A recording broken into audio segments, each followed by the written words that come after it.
Every 2 years, the heads of government of the Commonwealth countries meet together to discuss matters of mutual interest. This year they met in Africa, and once again the meeting demonstrated the great value of personal contact and the desire of all the leaders to settle their differences in the friendly spirit of a family gathering. All 39 full members of the Commonwealth were represented there. And, as is usual on these occasions, I entertained them on the first evening. We've had a very interesting time here. As you know, we've been here for 2 or 3 days before you all arrived. You've had a very busy day, haven't you? Very busy, well? But I think very good. So far. So far, so good. You're still all on speaking terms, are you? We have met again and again and found that the previous things we talked about so bad weren't ultimately so bad. I'm afraid you are overworking Her Majesty. No, I'm enjoying myself. We were talking today, the Prime Minister having been to visit Mauritius. Yes. He said that he thought he'd given you quite a busy time travelling around the country. I'm so sorry, Her Majesty. I think I tired you out a bit. I didn't tire you out. I'm quite sure. At the end of the day, he was still sparkling, and I was a little bit... But you see... But Mrs. Woolton liked her visit. But you see, you're the same generation as my mother. And there's something extraordinary about this generation. Yes. You see, my mother is the same... I think she's about the same age as you. Yes. And there's no stopping them. Absolutely. One of the main objectives of heads of government is to make the world a better place for the next generation. This year is the International Year of the Child, and the Commonwealth has always stressed the importance of our young people. So when we were in Africa, we arranged to meet some of them. All right. See if I can get it right where you all come from. Mauritius? Malawi? Zambia? Lesotho, sorry, England. Zambia? Guyana, Zambia, Tanzania, Ghana, Jamaica, Canada, and India. All right? What language do you speak at home? I speak Gujarati at home. Sometimes I speak English because I don't know a lot of Gujarati. Are you better in English than Gujarati? Was your father born in Kenya, or did he come from India? He was born in Kenya. But you're from Mauritius, and you're going to be an air hostess for Air Mauritius? Yes. I see. I must fly with it sometime. See you in the future. What are you going to do? I'll be an artist. An artist? Yes. What sort of artist? Sculptor or a painter or what? Painter. Painter. And you, sir, what are you going to do when you finish? I'm a pilot. You're going to be a pilot? Yes. I see, just like me. I see. What are you going to fly? Helicopters or aeroplanes? Helicopters. Helicopters? Yes. And what are you going to do when you leave school? I'll be a nurse. A nurse? Yes. Oh, I thought you said a nun earlier on. No. I see. What are you going to do? I'm going to be a doctor. A doctor? Nicola, you're going to be a nurse? Yes. I see. Where? In England. In England? I see. Malawi used to be called Nyasaland. Nyasaland. Yeah, and you know why? I discovered that when we were there the other day. Because when the people there were asked what the lake was, you know, that big lake, they said that's Nyasa, meaning that's the lake. Oh, in their language it means lake. That's right. So the British thought that was what it was called, Nyasa. See? So it's not. So they changed it back to Malawi after that. Got its name from Zambia's river. Zambia got its name from Zambia's Zambezi, river. that's right, yeah. And Tanzania used to be Tanganyika and Zanzibar, and then they put the two together and called it Tanzania. But before Zambia was independent, it was known as Northern Rhodesia, isn't it? This was Northern Rhodesia, that's right, yes. And what is now Zimbabwe Rhodesia was Southern Rhodesia. Yeah, Southern Rhodesia. Yeah. And then Botswana used to be called Bechuanaland, that's right. Later in the year, I visited a school in London. And since it is children who make the family, I found it interesting to hear what some of the younger generation thought about the family of Commonwealth nations. you can go and pick apples in Tasmania, and you can ride in an elephant there, and you can go and look at wild elephants in this part, you know, or you can go to Canada and go and, theoretically, well, you can go to the Rockies, yes, you can also theoretically see the midnight sun, you know, right up in the very, very northwest corner. Yes. Needless to say, the cloud came down, you didn't see it, but I mean, that was supposed to be there, you know. I think probably the Commonwealth is more important, you see. I mean, I think we do really have to help these countries and look after them after occupying them, really. And more money should really go on education in the underdeveloped countries, really. What sort of education is it in the is there a lot of extensive education in the underdeveloped? Most of the Commonwealth countries, I think, comparatively, have got a good education system. Obviously, even in lots of cases, it's just beginning. I've been to school in Pakistan, and you have to buy your own books, and you have to basically kit yourself out.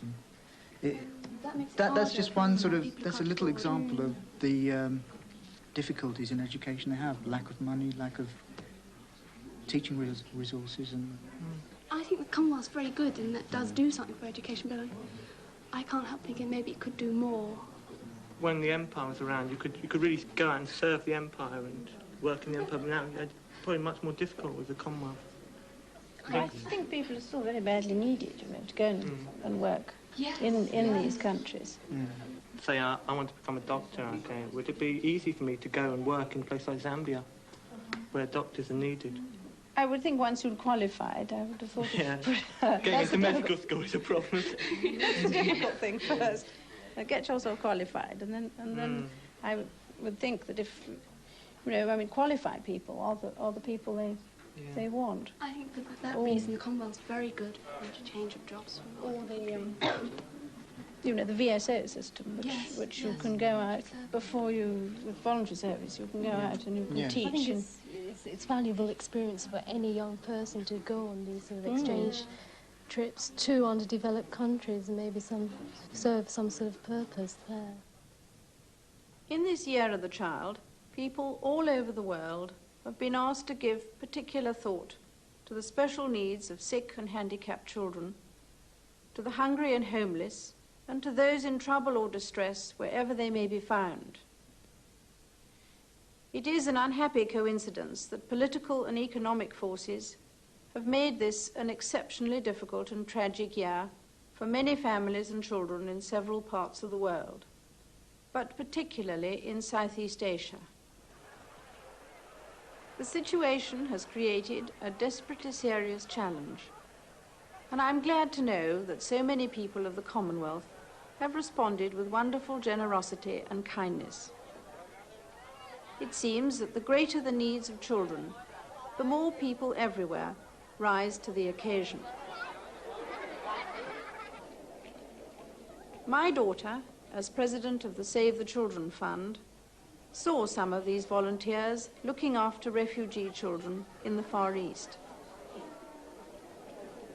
Nowhere is the voluntary effort more active than in charities and organizations devoted to helping children to survive the hazards to which they have been subjected.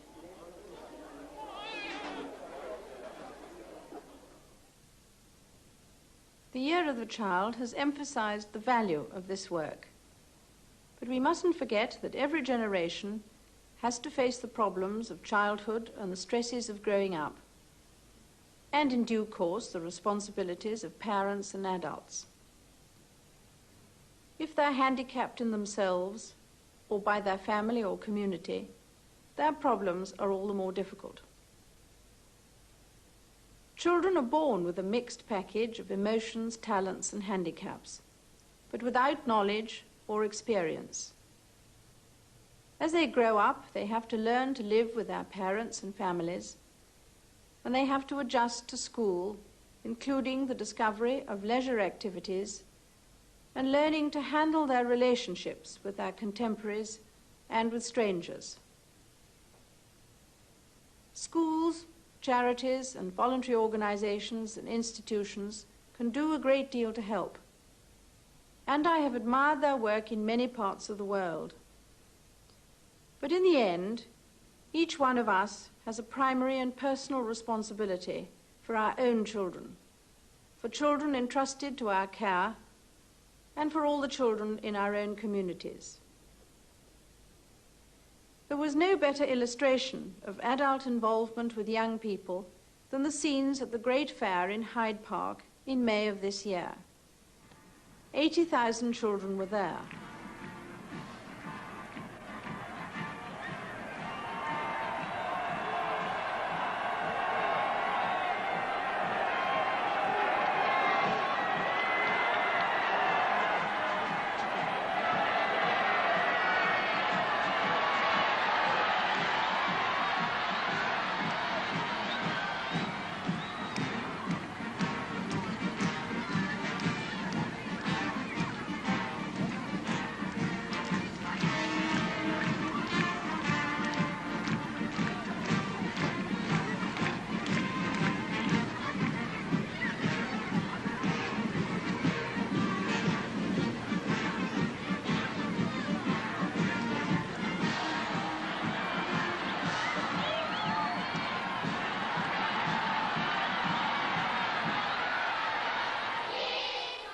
Another of my most vivid memories of 1979, 5,000 miles away from London, is the happy welcome given to us by the children at a school in Africa.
Like this,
Christmas, we give presents to each other. Let us also stop to think whether we are making enough effort to pass on our experience of life to our children. Today we celebrate the birth of the child who transformed history and gave us a great faith. Jesus said, "Suffer the little children to come unto me, and forbid them not, for of such is the kingdom of God." I wish you all a very happy Christmas.